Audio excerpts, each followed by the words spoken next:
I want to teach the American public how financial planning is going to fail them. Because what they don't realize is that in California, if you retire successfully in California, you're going to be paid sixth in line out of your own money. Sixth.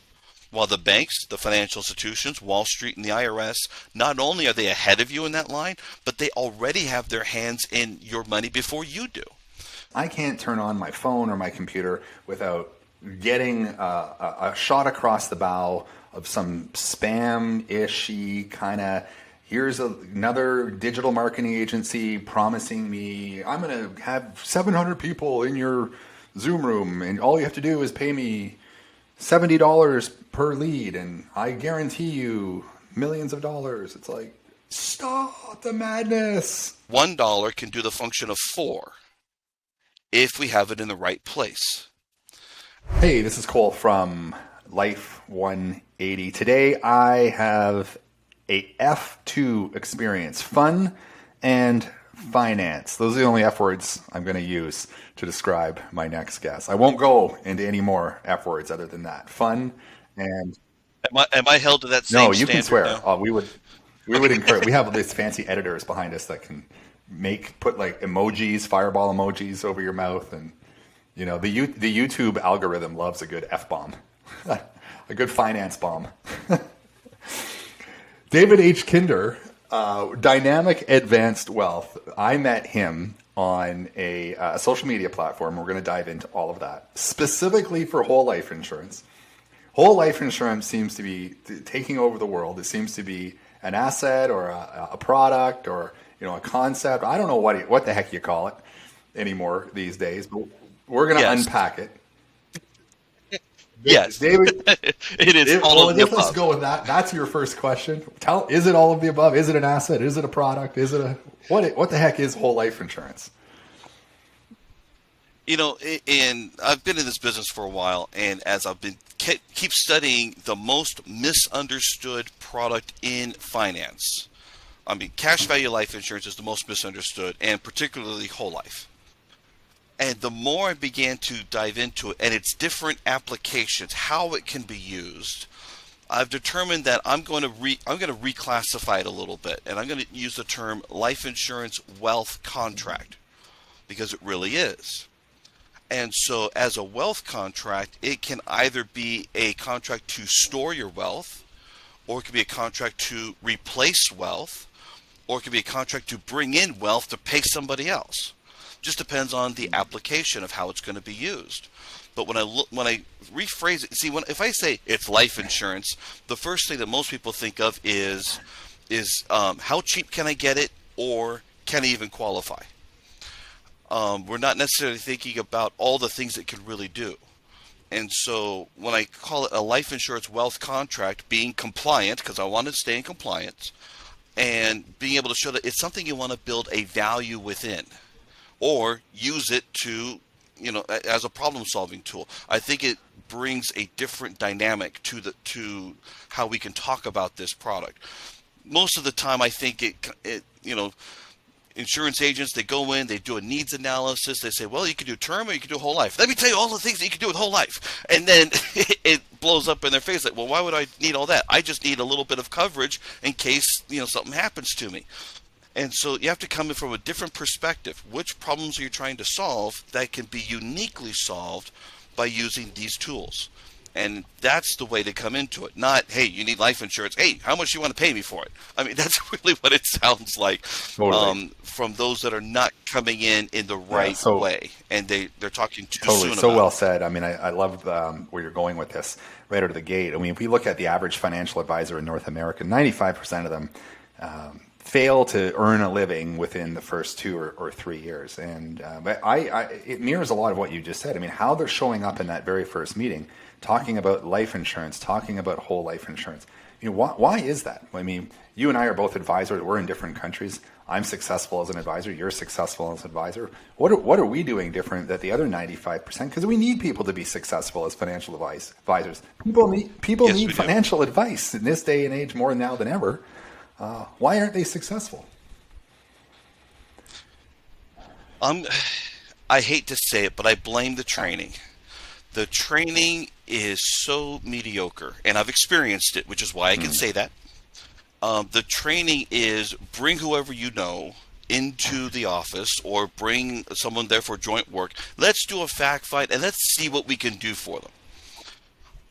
And it seems more like throwing enough stuff against the wall and see what sticks. And you're expected to learn on the job while you're watching the senior agent if you're doing joint work. But there's really not a whole lot of great training. Now, when I made a transition years ago from being in a credit union environment where I was the investment advisor. And so there I was selling mutual funds, variable annuity contracts, and wealth management platforms. And I wanted to learn more about life insurance. And so I made a transition to go over to a mutual insurance company. I'm going to leave out the name because I'm going to make them sound pretty bad. And by the way, I know someone who's still in that agency 13 years later, and they're still just as bad. If it wasn't for bad training, they'd have no training. It's like the lesser of two evils. I went there. Yeah, well, and I'm not sure if I would want the bad training. Bad training is arguably much worse than no training. Yeah, absolutely. And so this particular agency, they had a schedule that Monday mornings was product training, and then Wednesday mornings was sales training. Okay.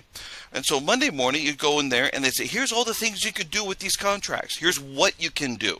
You can structure it this way. You can do it this way. You can, it slices, it dices, it does your taxes, whatever they say. But no one ever explained why anybody would want to do this. And in my mind, and by the way, it's not like I was any slouch. I already had my Series 7, 66, obviously my insurance license, and I had already completed this course of study, the CHFC, Chartered Financial Consultant, so I'm no dummy. I'm like, show me how this can integrate with everything else anybody else is doing and why someone would want to do this. And essentially, why would someone want to overpay for their life insurance? Why would anybody in their right mind do that? And the hard part was that they told me, you can do all this, you can do this, you can do this. And I'm like, why would anybody want to do it? Show me the why. Everything else comes into play. I had to figure that out years later. Strangely enough, I finally, and I did some other courses, and there have been plenty of other people who can teach and train on some of these. And we might talk about some of those resources. But finally, I put together a checklist. I've got two checklists, two 24-point checklists. And I compare maximum funded life insurance to a 401k and IRA, a Roth IRA, a 529 plan, and an after-tax brokerage account. And I have it on 24 points, and I put it on one page so that I could see it better. And I color-code it. I put it in red for the stuff that's not good, green for the stuff that is good, and yellow for the stuff that's okay. This is just what you need to know. It's neither good nor bad. It's just different. And I compared on all those areas, and on everything, life insurance wins out, except for 2 points. The first point was that it's not tax deductible. Darn, we already know that. Unless you have it inside an IRS, a qualified plan from an employer, the business can do that. The other downside was that you can't deduct any losses. Well, that's also neither here nor there because there are no losses, at least according to the market, in a life insurance contract, unless it's a variable contract, and even then, that doesn't work for that anyway. And so I'm like, this looks pretty good, as long as we do it right for the client. Now I'm seeing why someone would want to do this, why someone would want to overpay for their life insurance, and the flexibilities and things, the things it will allow you to do. And I'm now in a study group, more or less. We're a league group of agents. We call ourselves the Breakaway League.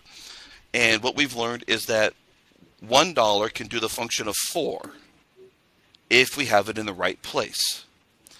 And so that's the neat thing about life insurance wealth contracts is that having your money in the right place can give you far more empowerment than having your money in the wrong place. Yeah. That's really...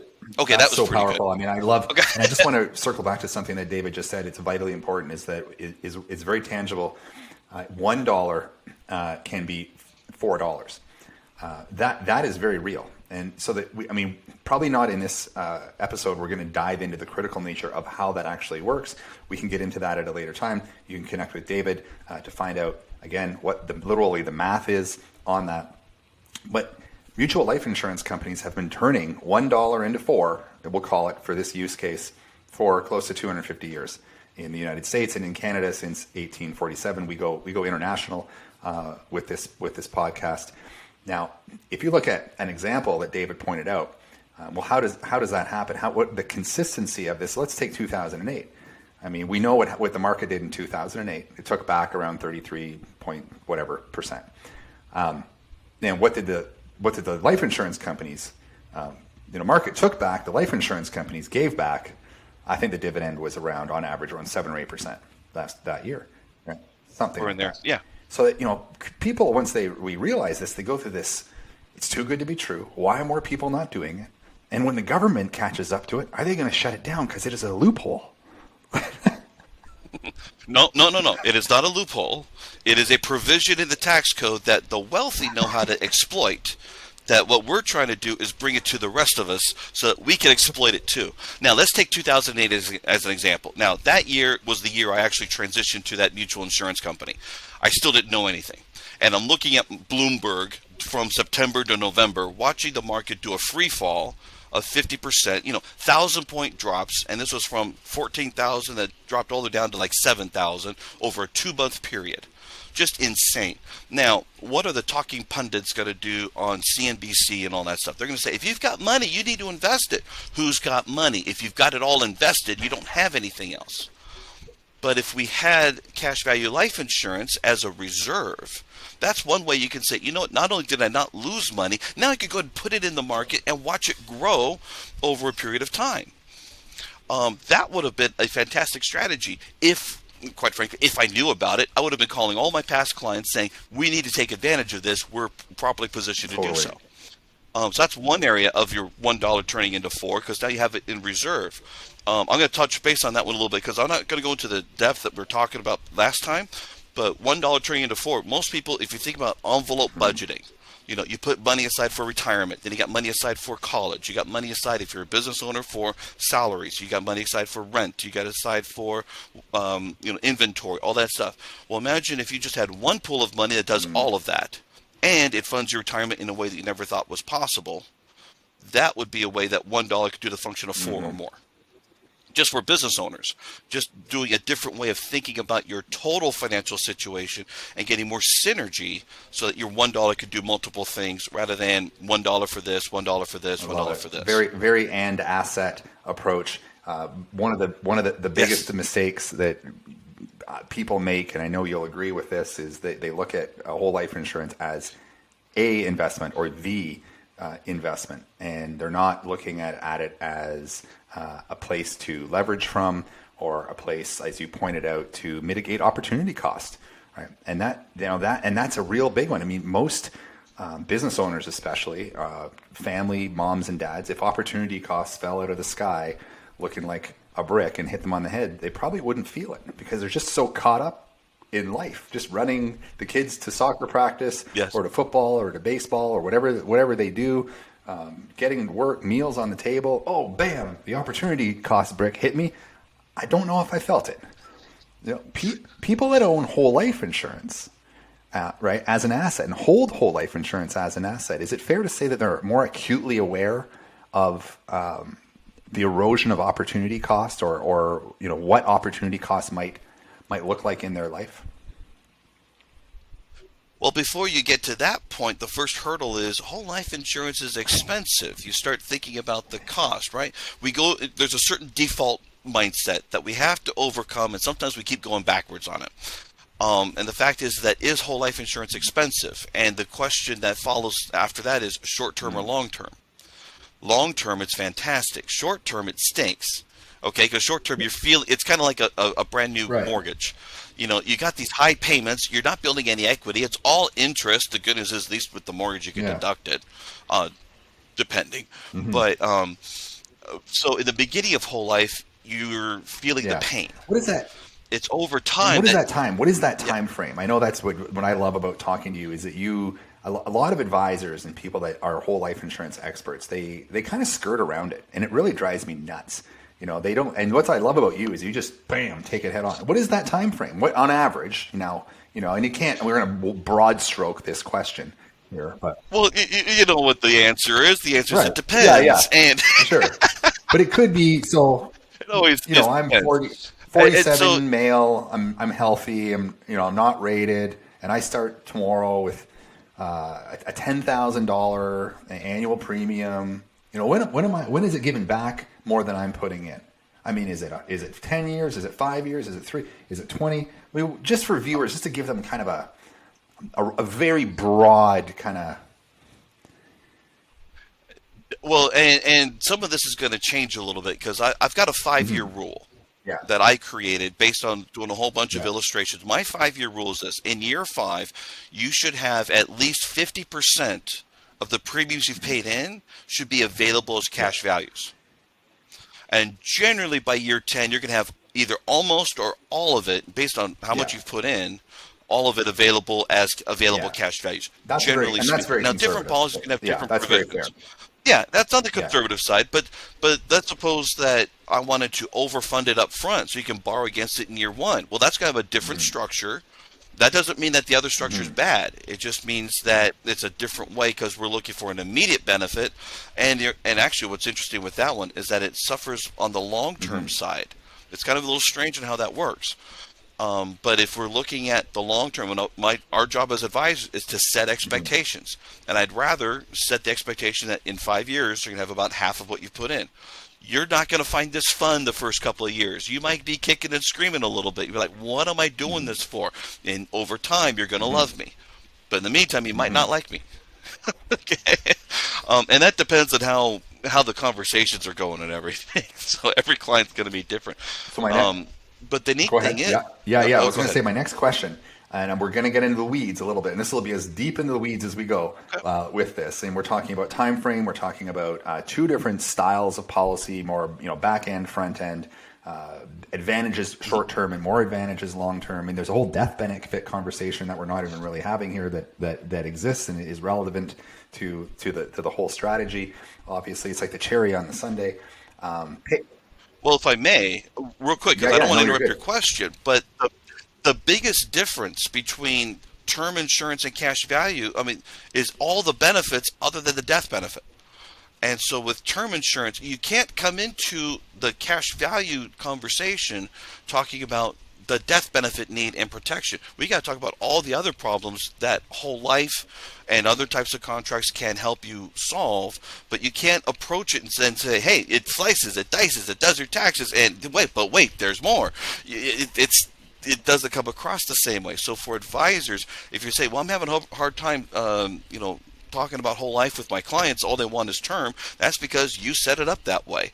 And the only thing that term and whole life have in common is that death benefit. Everything else, again, think about whole life as that wealth contract. And how does that work in combination with everything else? Anyway, Yeah, please go ahead. so exactly. And just to kind of follow that, and the question was kind of pointing at the idea of paid up additions. There's this little, on this illustration software, you're going to have this little button.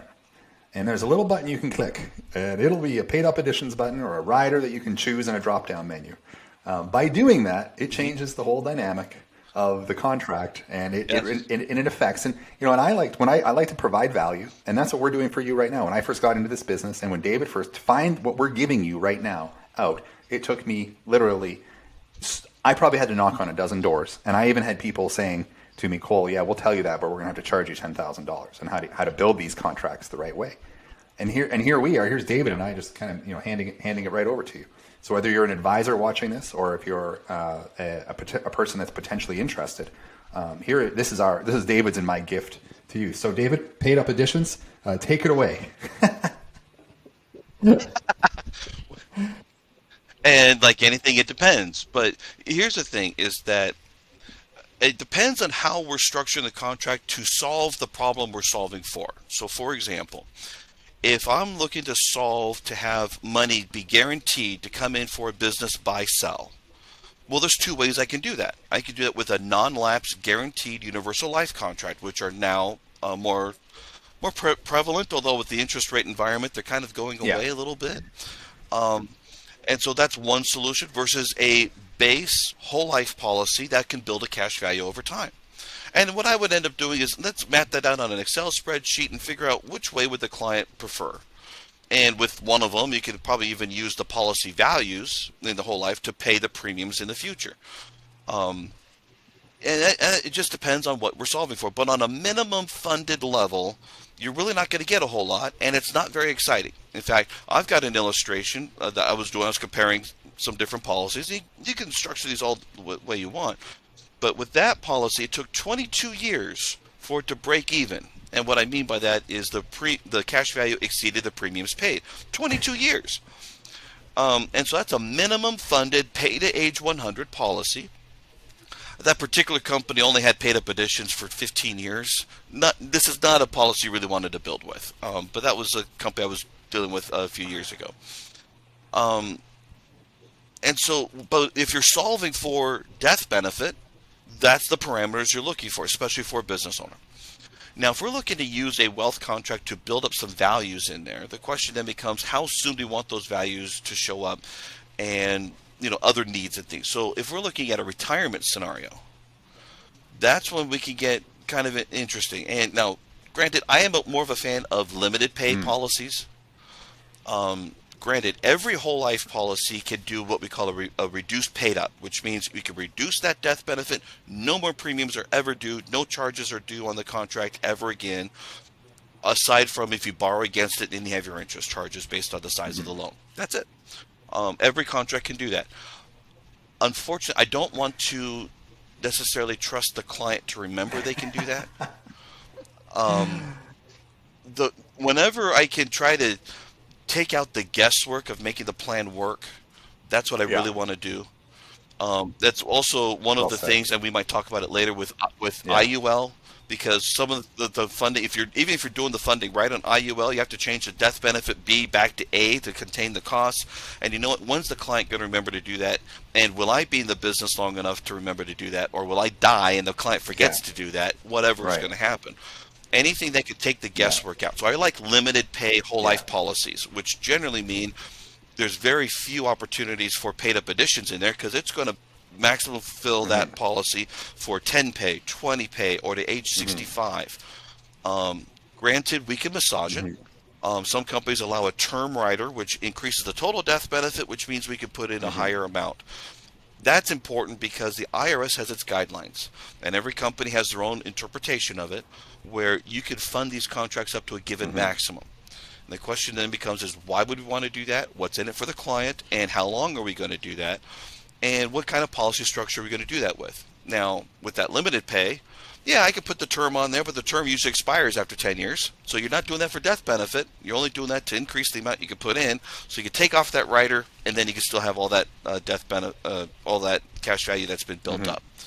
Anyway, that was a long answer to some of that. A little bit in the weeds, but it's good. And viewers, the industry is ready. I mean, if this conversation went that deep 2 or 3 years ago, we would lose people. But people are Googling whole life insurance. They are interested in whole life insurance, and they want to learn from the experts, with guys with an alphabet after your name. I got it written down here: CLU, CHFC, and RFC. We'll get into what all that means later. But there you have it.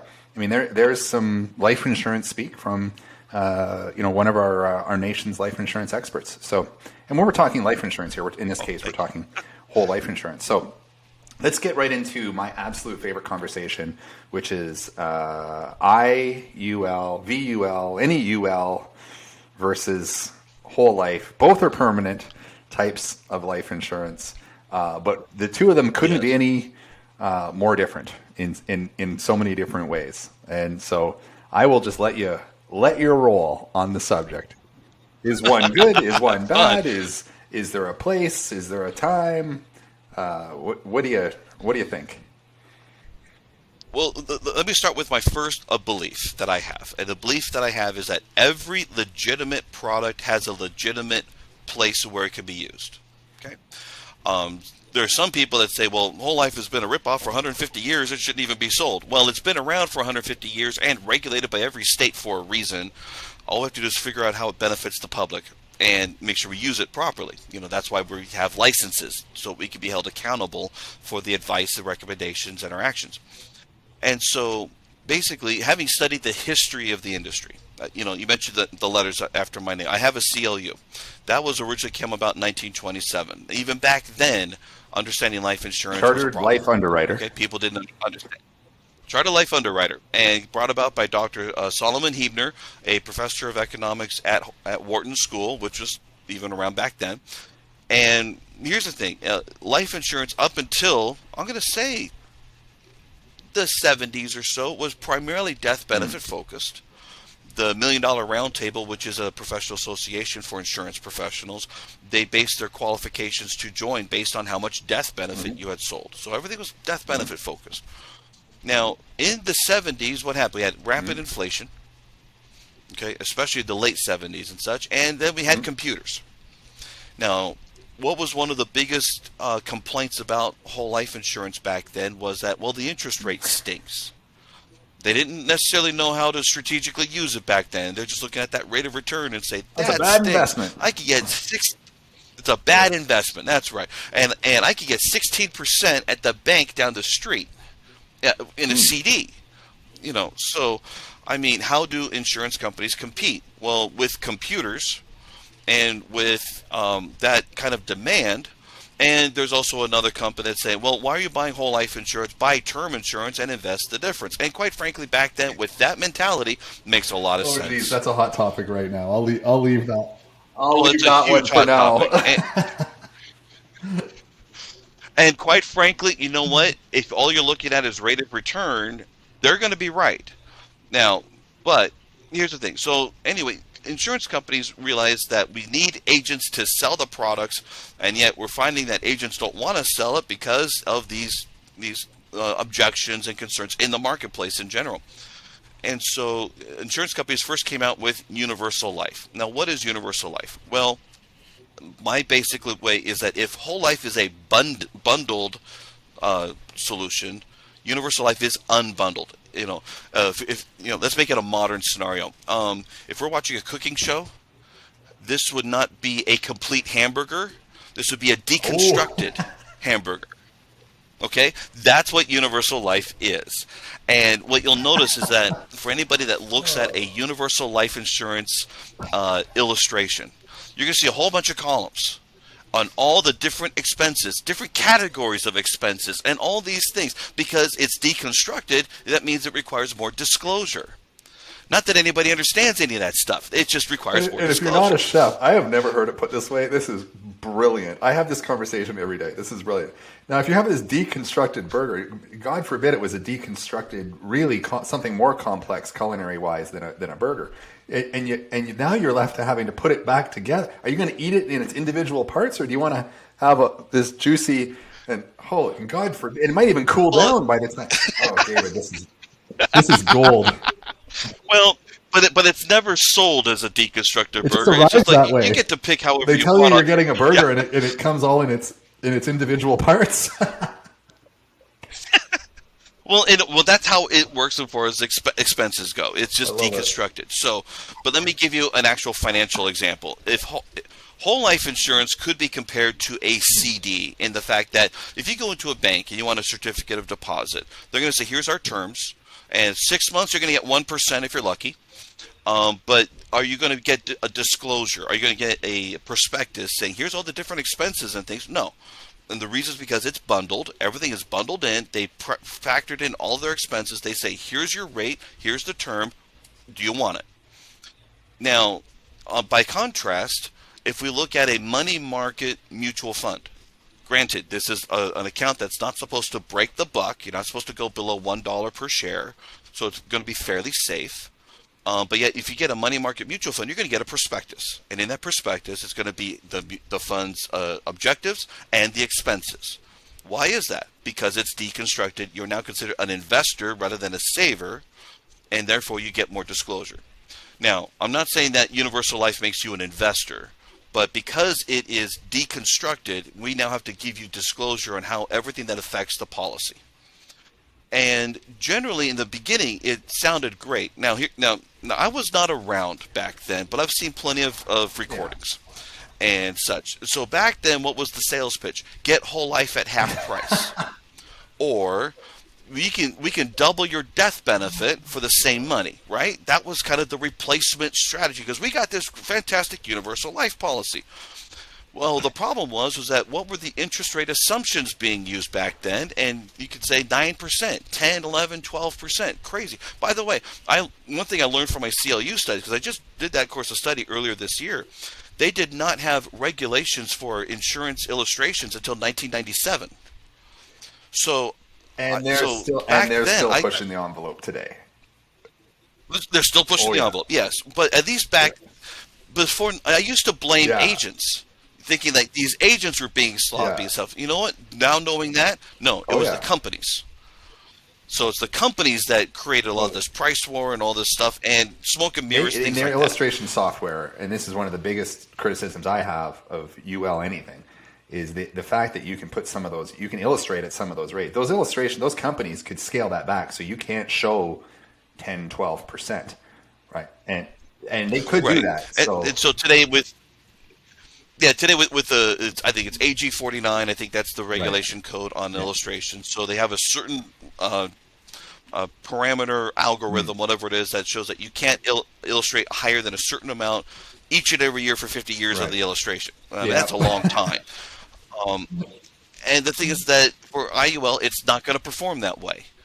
And the thing is that IUL is a concept, and it's a great concept. I like it, except the fact that there's some issues. And so here's the thing. This is from the American College. This is the individual life insurance course, which I didn't learn a whole lot out of it. Got to admit, I took it because I wanted credit for everything I learned before. So that gave me my CLU. I took that course, got an A. I studied for less than 3 weeks. It was pretty easy. Now, here's the thing. The universal life insurance is a bucket, and this bucket has plenty of holes in it. And so you got to fund the bucket.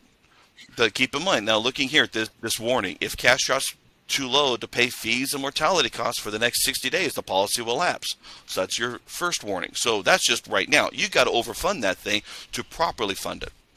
Now, we have different levels of funding, and target premium does not guarantee against the policy being lapsed. Now, that's why you got to fund it at least to target so that the illustration will let the policy stay in force. That doesn't mean the policy will stay in force. And so we have this, so you have your policy expenses and we have our mortality cost. I'll get to that in a second. But it's based on the current interest rate, which is a guarantee plus any excess. The excess could be any indexed return based on how you allocate within the policy. Now, the problem is up front, this looks pretty good. But over time, remember we got these holes in there? Well, that hole, think of it like a drill bit. And if it starts off with a 1/16 inch drill bit, watch it grow to a 1/4 inch drill bit, watch it go to a 1/2 inch drill bit, then to a full inch. That's what these increasing mortality costs do. And so when I compare how I'm using whole life insurance to how I had to have to do the same thing with universal life insurance, to me, universal life might make sense for a younger person. Someone who is younger, who wants to build up this policy, and let's go ahead and get that indexed interest, but I wouldn't want to keep this policy for the rest of my life. At some point, I would want to transfer these values, we call it a 1035 exchange, and move it to another policy where I can make sure I keep what I've accumulated. Because otherwise, it's just all going to go into all these policy expenses and mortality costs over time, and you might not have that. It might not last as long as you do. And I want the policy to last. That's what I got it for.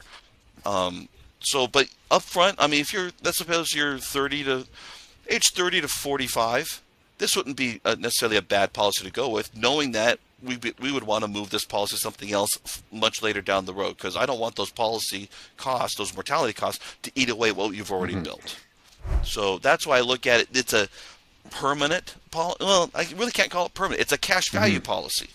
I wouldn't really want to call it permanent policy. A whole life policy, as long as you pay your premiums, that's permanent. Yeah, I love this slide, and I think it just really very clearly identifies. I love the analogy of the drill bit. I love the warning in yellow. It says a lot. You can use analogies of whole life versus UL in terms of driving a Ferrari, or driving a race car, or driving a race car, or driving an F-150. If you drive a race car the wrong way, it's likely going to let you down.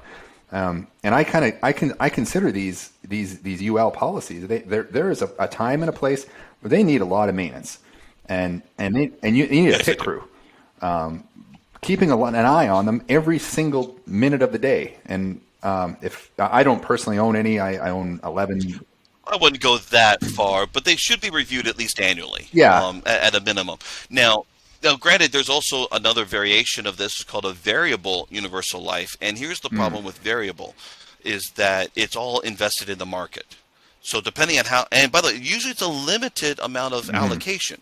So you'd have to go with their model portfolios, or you can choose within the mutual funds they make available, mutual fund sub-accounts. That's the technical term. Then the problem is that as you get older, let's suppose 2008 happens when you're 65 with that kind of a policy. Well, your cash value went down 50%. What happens the next year, essentially, when those mortality costs are being billed against an already deflated balance? Now, the mortality cost is on that difference between the death benefit and your cash values. That difference has widened even further. And that's why I don't like it, because you're increasing that, which means it's increasing the cost per dollar of the pure insurance. That is a trap. And so I'm very cautious of it. At least IUL has solved that particular Correct. issue. Because if the value goes down, it's only because of expenses, not because of the market. Right. So I credit IUL for that protection there, but it's still not The perfect, indexing does because those mortality costs are still correct. gonna The increase. indexing does give a little more security as it would versus the variability of VUL for sure, which is probably more the analogy of the race car versus the F-150 in that case. But any way you want to look at it, for me personally, I own 11 whole life insurance policies. I don't own any Nice. VULs or IULs, and I just like to be able to spend time with you and not worry about what the market's doing and what that yellow box that you showed. Yeah, I don't want to worry about that yellow box, because I don't have to. Yeah, exactly. And of course, since we are talking to advisors and such, generally, in order to sell a variable contract, you have to have FINRA securities licenses in most cases.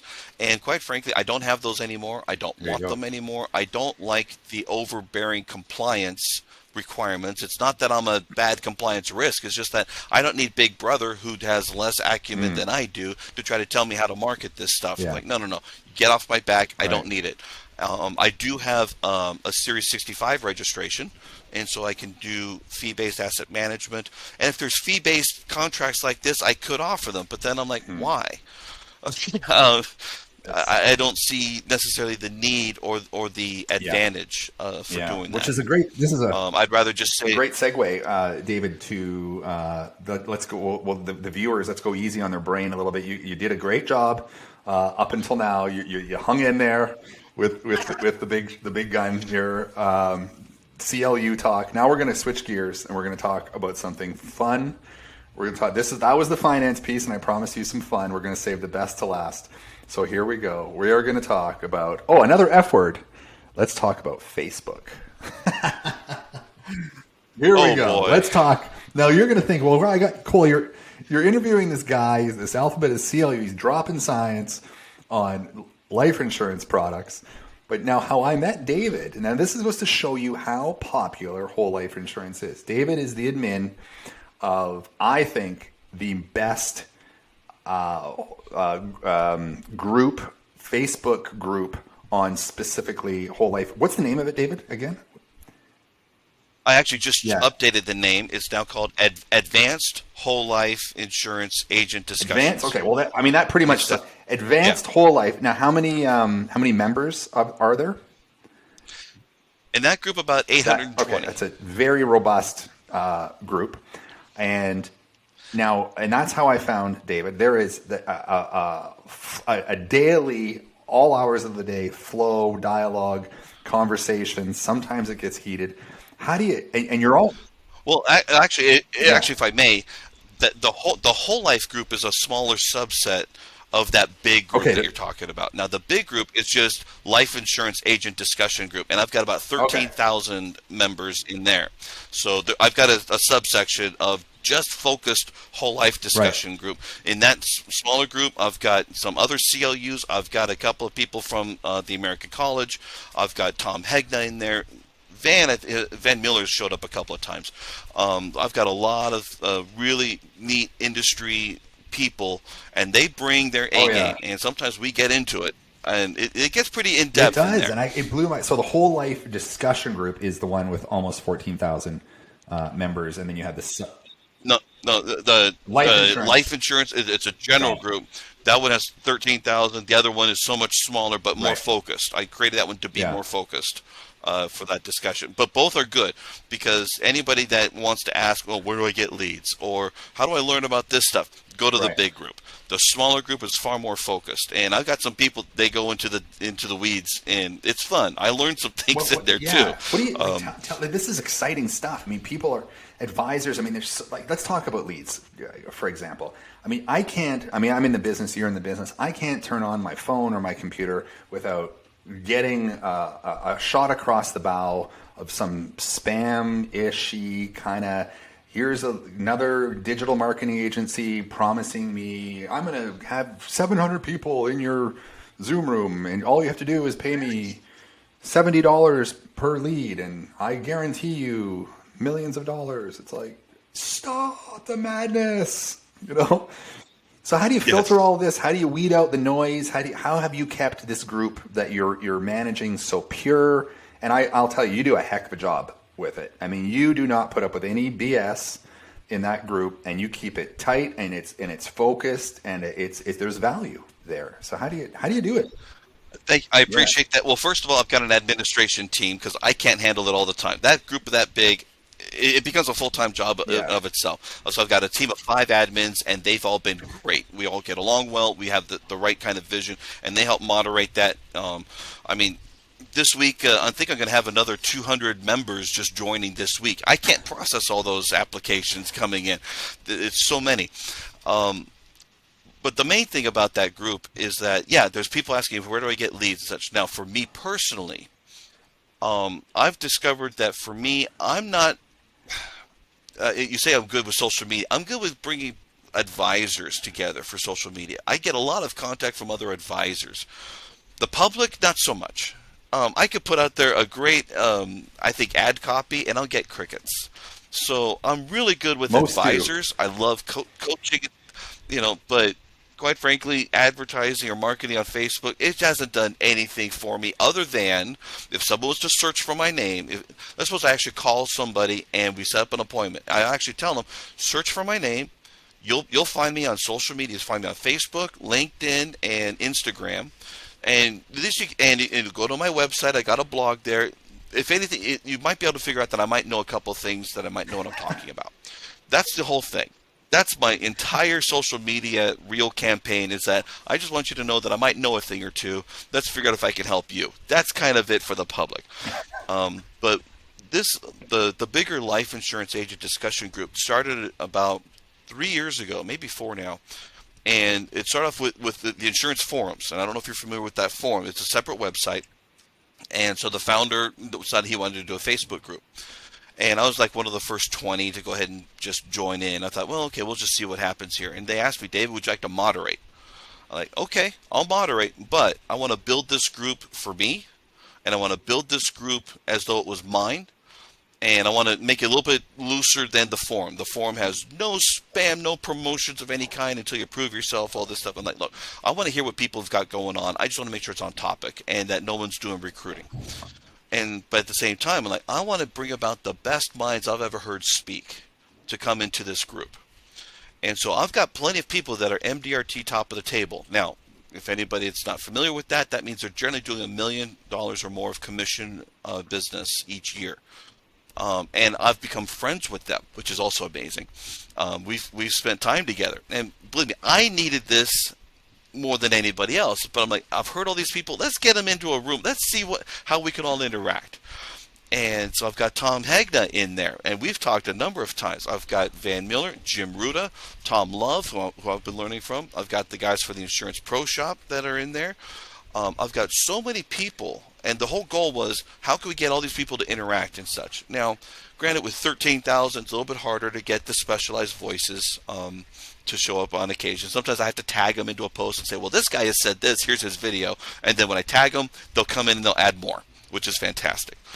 I just want to highlight. I'll give you an example. I want to example highlight really quickly what it is that you're doing. And for you watching this right now, David is talking about something very simple. He's talking about adding value. He's talking about basically creating value. Gary Vee talks about this all the time. I mean, if you are showing up in any social media and you're not adding value, if you're asking for deposits into your life and you're not making deposits into someone else's life, when it comes time for you to ask, they're not going to give back because you haven't made deposits. That's what David's doing. If you can really think about what he's done, is he's created value, right? And that value that's why he's here today. And it's likely that if you think really anecdotally using a use case, what's happening is that we're going to send this video across our network, which is pretty big. People are going to see David. They're going to say, "Oh, that guy knows what he's talking about. I'm going to call him up and ask him for some advice, and he'll probably get some business out of this." And now, if David didn't create he created value for me through moderating and taking ownership and holding his Facebook groups, in this case, to a high standard, and that high standard was value. This meeting today wouldn't be happening, and the leads that come from this for David wouldn't also happen. So just put yourself out there and hold yourself accountable to creating value. Sorry, I had to throw that in there because you're just. Oh, I love that. But I got to throw this in there. My grandmother's name was Karma. And our dog's name was Murphy. So look, I had it on both ends. So I've got Murphy's Law and Karma always comes around. So you're not serious. Gotta love that. But it's so neat that we do keep it rather tight. Although what I want is that in that group, I want everybody asking questions. What are they having trouble with now? And part of my goal in that group is I want to elevate the industry where I can. But at the same time, I'm not going to put up with any bull either. So the rules are essentially we're not spamming people to recruit them into other people's groups. And I don't want anybody abusing the group membership by private messaging saying, hey, you're open to a new opportunity, which doesn't work anyway. But then I just don't want anybody abusing how do you group manage membership. all of that? How do you police that? For private messaging, people just have to report it to the admins, and we take care of it. One report, they're gone. Because I don't put up with it.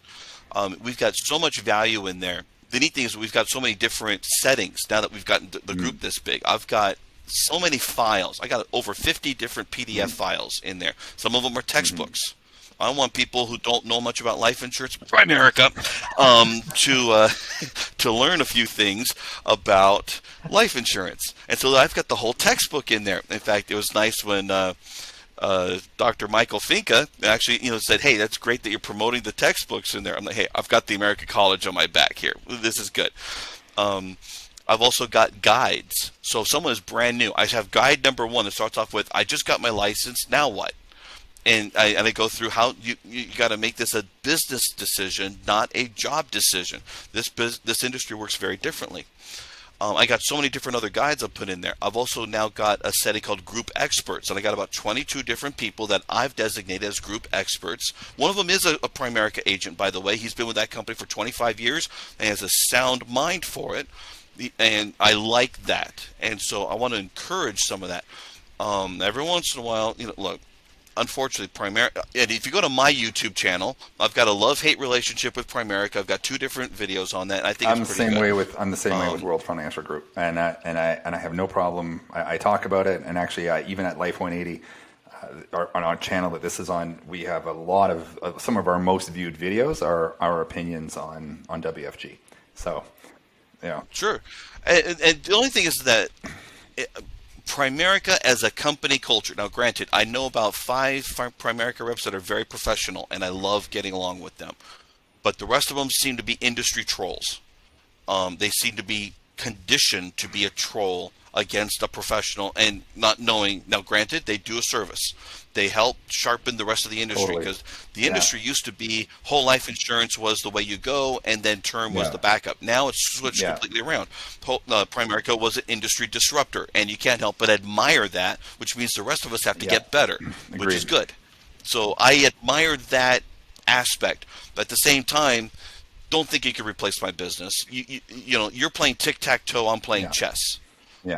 You can't even comprehend why I think whole life insurance is better than what you're recommending. You don't even know the parameters to evaluate it. Well, Okay. And so some of them I do the slap down and such, and then finally I just like, look, I have no time for this. I have a rule in my group: no trolls are allowed. And a troll is defined as someone who just wants to hear themselves talk. They're not open to learning anything, and those people I got to kick out because they annoy the heck When out your of me. group gets to And so 25 or 50,000 people, you got to have at some point the David H. Kinder SmackDown T-shirt or something. I mean, really. well, what was it that Grant Cardone says? You got to have haters, and if you don't have haters, what are you doing? Really, you're not But you're not trying hard enough, or you're not. Your success is measured by how much hate that you have to process. Yeah, I need a little more. I need a little more. But the neat thing is, on Facebook, you can block people. That's Yeah. the fun part. So even if they hate me, I'm like, look, I don't have to see you again for the rest of my life. You're blocked. Well, I'm gone. And you're kicked out of you've my done group. I think of You've done a heck of a group job is a with privilege. it, keeping it pure and keeping it valuable. So we're going to tidy this up today by asking David one last question, and we're going. So I mean, this is kind of a quick recap. We got deep into UL and whole life. We talked about the industry. We talked about social media. I mean, there's been a ton of value here. David, anything before we give the viewers their time back? And I know that anyone watching this is going to obviously take a look at all of the links below in the show notes. We're going to have tons of content, ways to connect with David. We're going to strip through this and extract any kind of pointed links or references that David has made, obviously, in it. So just before we give the viewers their time back, closing thoughts, anything that you wanted to just table before we get out of here? Sure. And so here's what my last thoughts are: is that we need to focus the conversation on the problems that life insurance can solve.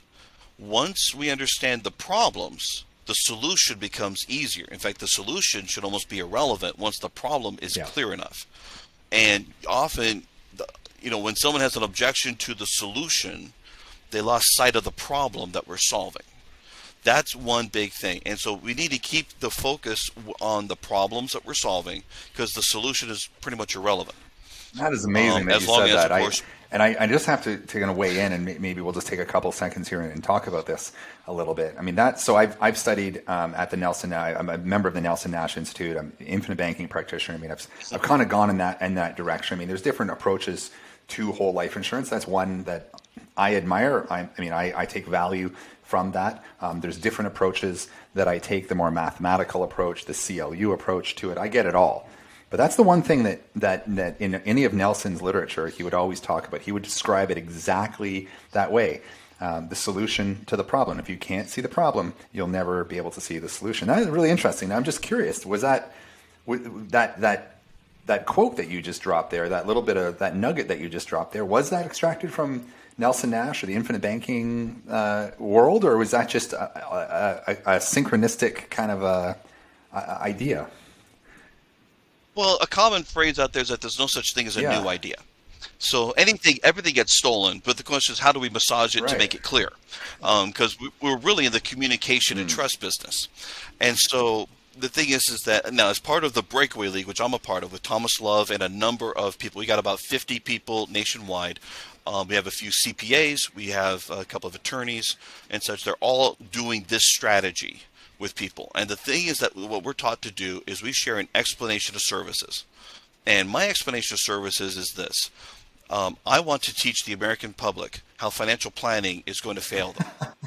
Because what they don't realize is that in California, if you retire successfully in California, you're going to be paid sixth in line out of your own money.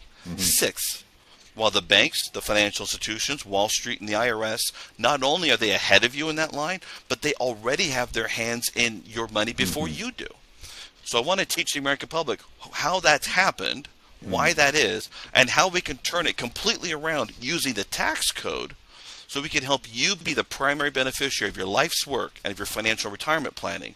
And if we do this right, we can even do it in such a way that you don't even have to file a tax return in retirement using the tax code. Now, as an example, I helped my parents retire last year, and it was because of COVID, their business suffered, and so they were essentially forced into a slightly early retirement. I was able to show them how they could spend $460,000 in retirement as though it was over $1.7 million. because of understanding the tax code.